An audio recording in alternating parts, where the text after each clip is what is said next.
दूसरा मेरा आपसे सवाल यह है कि अगर उनका परफॉर्मेंस देखना है तो गढ़ को खो दिया, संसद में इस बार उनकी उपस्थिति कुल 50%, डिबेट कुल 2 जिसमें हिस्सा लिया राष्ट्रीय औसत से कम, यह परफॉर्मेंस है उनका। आप मेरिट डिमेरिट देखते हैं नहीं देखते हैं?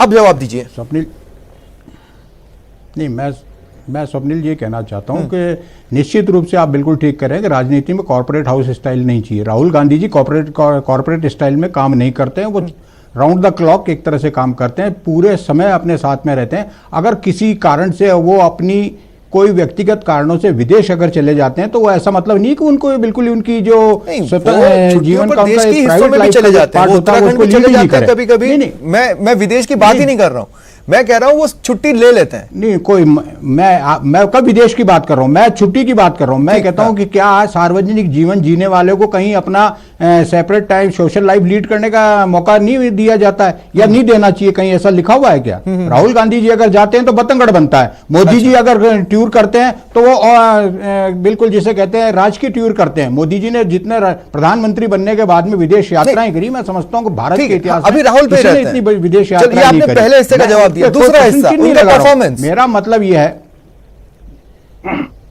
ये परफॉर्मेंस बहुत बेहतरीन, उनका परफॉर्मेंस, उनकी परफॉर्मेंस के बारे में मैं तो यही कहूंगा कि वो जनता के बीच में रहते हैं, जनता की आवाज बन के काम करते हैं, जनता की भावनाओं के अनुरूप काम करते हैं और अमेठी खो दिया, नीतियों के अनुसार काम करते हैं, कांग्रेस के इतिहास के अनुसार से काम करते हैं।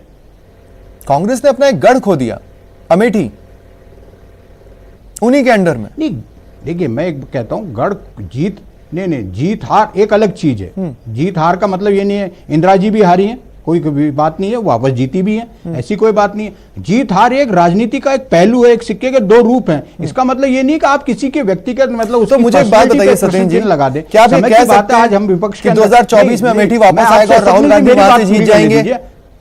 वो 2 जगह से नहीं लड़ेंगे, वायनाड और अमेठी? निश्चित रूप से अमेठी भी वापस आएगा 2024 के अंदर, निश्चित रूप से अमेठी भी वापस आएगा और कांग्रेस की सरकार भी केंद्र के अंदर बनेगी। अभी जो वर्तमान में स्थितियां चल रही, जैसे कि अभी आप मेरे साथी पंकज जी कह रहे थे कि बाजार में जो नहीं गया उसे भाव का क्या पता, चौले और इसका फर्क क्या है? बाजार में तो जनता जा रही है पंकज जी। मैं कहना चाहता हूं जो देश की वर्तमान स्थिति हो रही है, महीने में 2 बार गैस सिलेंडर की कीमत बढ़ रही है, पेट्रोल की किस तरह कीमत भागी जा रही है। एक जमाना था जब अपने अंदर झांकिए तो सुषमा जी किस तरह, मैं कह रहा हूं अपने अंदर झांकिए, आप मुद्दे मिस कर रहे हैं।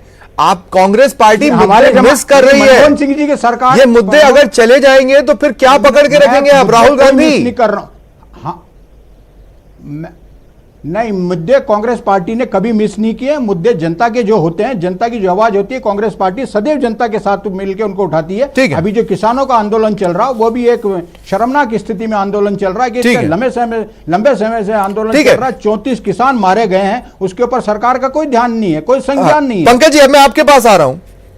पंकज जी अब चलिए ठीक है, मेरे सवाल से पहले आप भी पहले कांग्रेस का ही जवाब देना चाहोगे? आप पहले दे लो, फिर मैं सवाल पूछता हूं।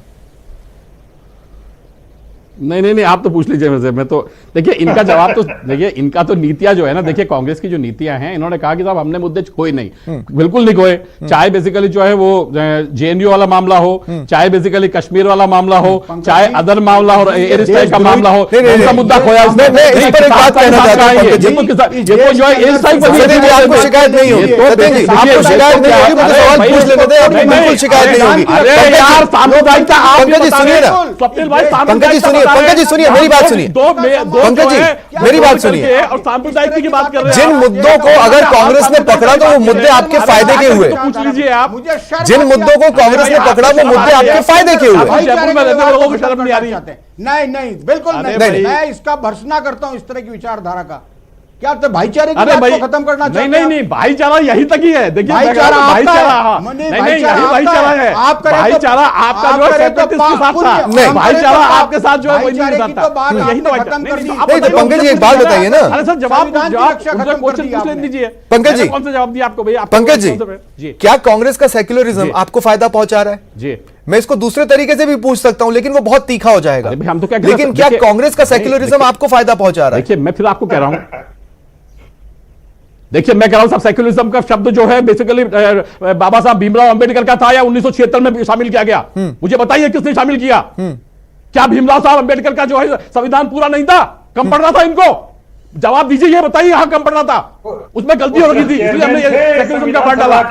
बताइए ना मुझे। ठीक है, लेकिन ठीक है, संविधान रचयिता नहीं थे, संविधान